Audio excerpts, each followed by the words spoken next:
तो हम चंगाई के लिए कई बार सोचते हैं इसके लिए कुछ अलग से है। नहीं, प्रभु जब क्रूस पे था तो उसने हमारे जीवन का सारा काम, सारे चीजें संपन्न कर दी थी। कुछ भी बाकी नहीं रह गया हमारी आशीष का, सिर्फ हमें विश्वास करना है।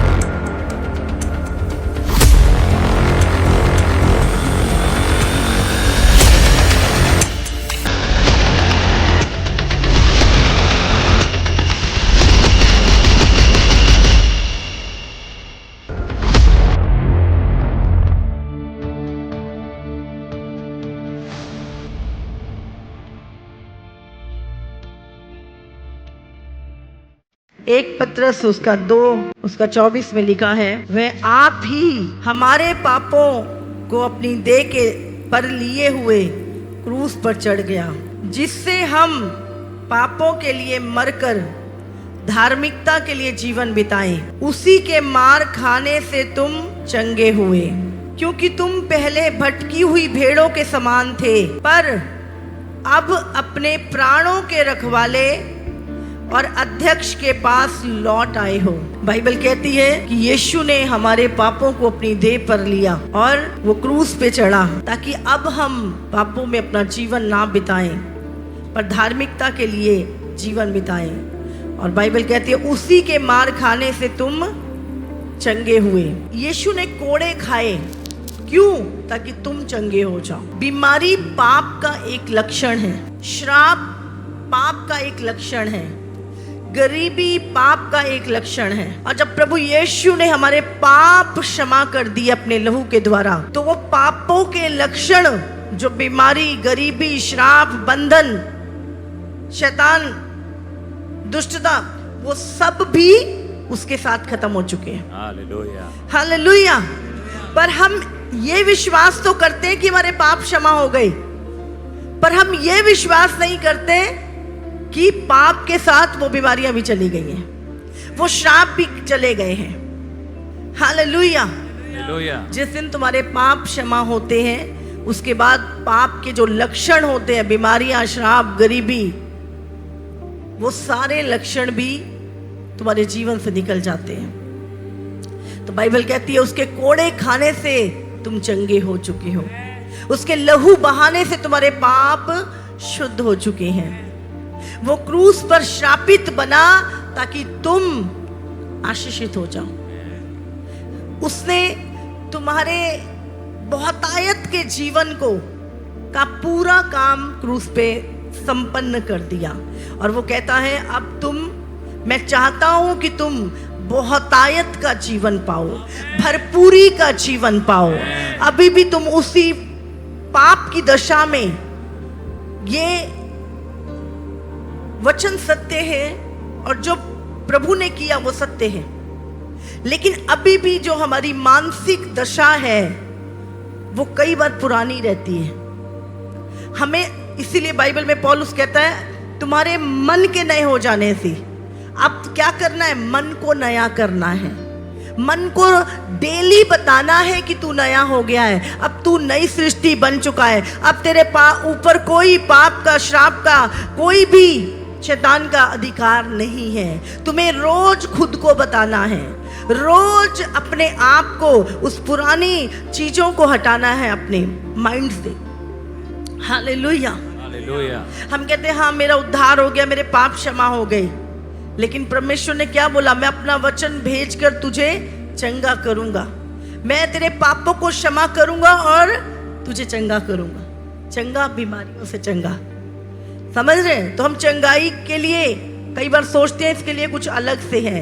नहीं, प्रभु जब क्रूस पे था तो उसने हमारे जीवन का सारा काम, सारे चीजें संपन्न कर दी थी। कुछ भी बाकी नहीं रह गया हमारी आशीष का, सिर्फ हमें विश्वास करना है। हालेलुया। और हम देख रहे हैं कितनी सारी चंगाइयां, कितनी सारी आजादी, लाइलाज चीजें परमेश्वर ने चंगी करी।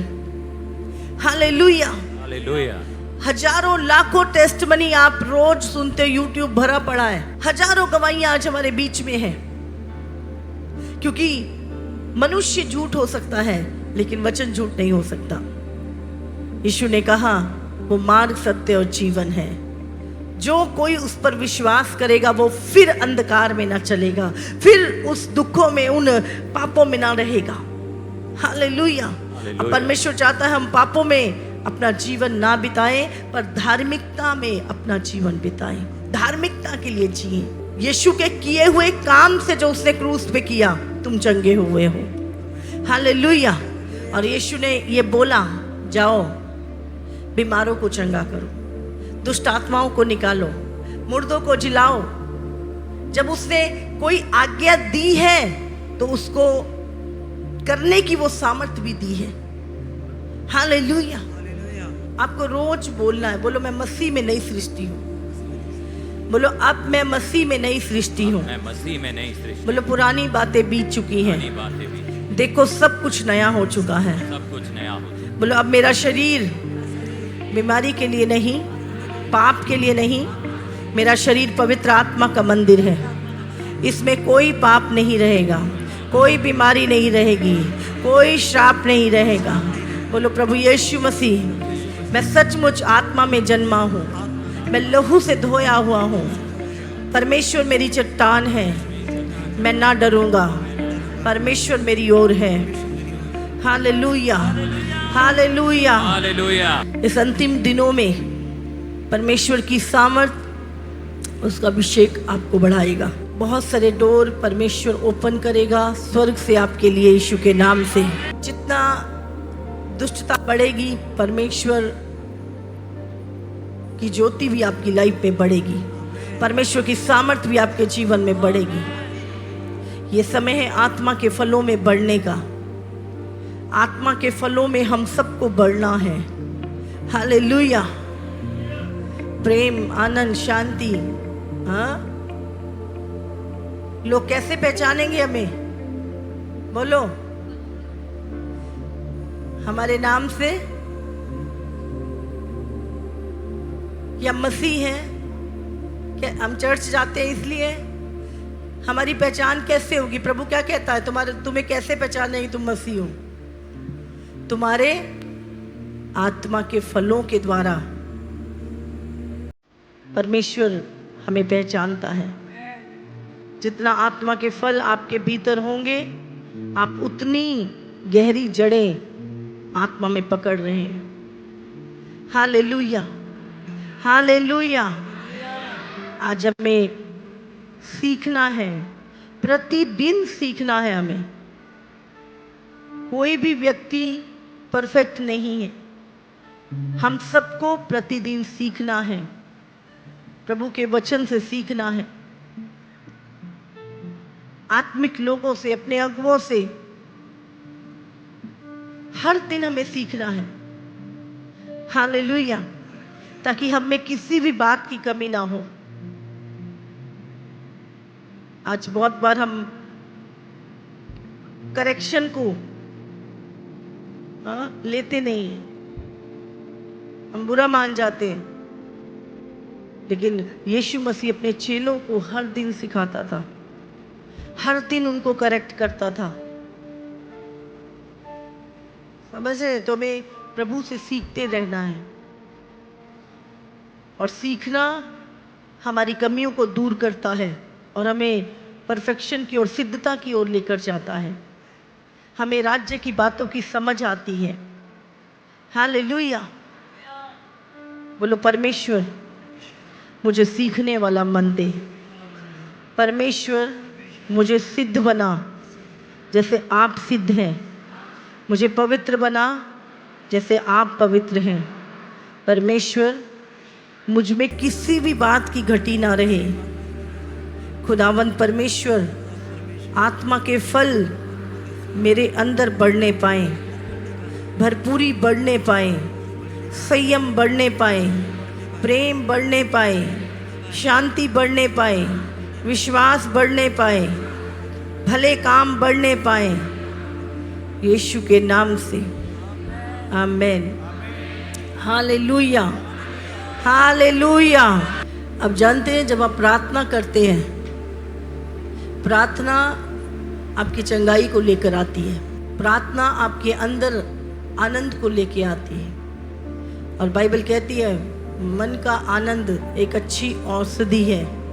जब आपका मन आनंदित होता है, समझ रहे हैं, वो एक औषधि है, एक दवाई है आपके जीवन की। और मन आनंदित हमेशा प्रभु के साथ बैठने से होता है। हालेलुया। से पौलुस कहता, परमेश्वर मेरे आनंद का कारण है, परमेश्वर मेरे सुख का मूल है। मैंने परमेश्वर को अपने सुख का मूल जान लिया है, वही मेरे मनोरथों को पूरा करेगा। आज हमें सुख कहाँ मिलता है, हमें पीस कहाँ मिलती है, शांति कहाँ मिलती है?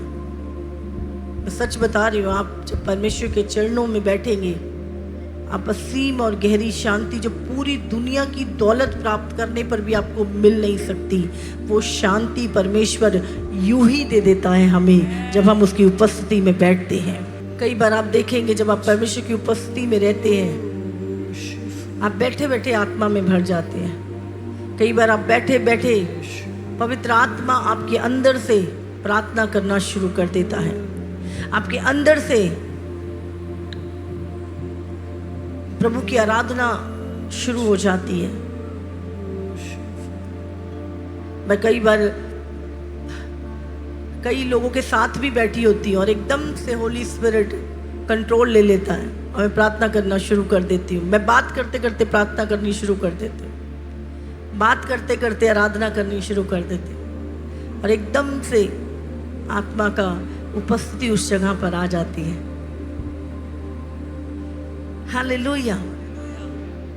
प्रार्थना का समय हमें रखना है, लेकिन जब आप आत्मा में रहना शुरू करते हो, किसी भी घड़ी परमेश्वर अपना होल्ड आप पे ले लेता है। और कई बार आप ऐसा आपको प्रेशर पड़ता है कि जा प्रार्थना कर, इस समय पर जब बैठ जा प्रभु की हजूरी में, खुदावंद का आत्मा खुद उठा के आपको अपनी हजूरी में ले चलता है। होता है ऐसा आपके साथ? हालेलुया। फोर्सफुली प्रभु प्रार्थना कराता है, उपस्थिति में ले चलता है, क्योंकि वो आपसे प्यार करता है, आपके साथ समय बिताना चाहता है और वो चाहता है हर समय उसका प्रेम आपके हृदय में उमड़ता रहे। जितना आप परमेश्वर की प्रेजेंस में रहेंगे, उतना हयाव आपके अंदर रहेगा, उतना सामर्थ्य आप महसूस करोगे अपने आप को। जितना परमेश्वर की उपस्थिति से दूर रहोगे, उतना डर और घबराहट और चिंताएं आपके ऊपर हावी होंगी। समझ रहे हैं? जितना उपस्थिति में बैठेंगे, सारी चीजें छट जाती हैं।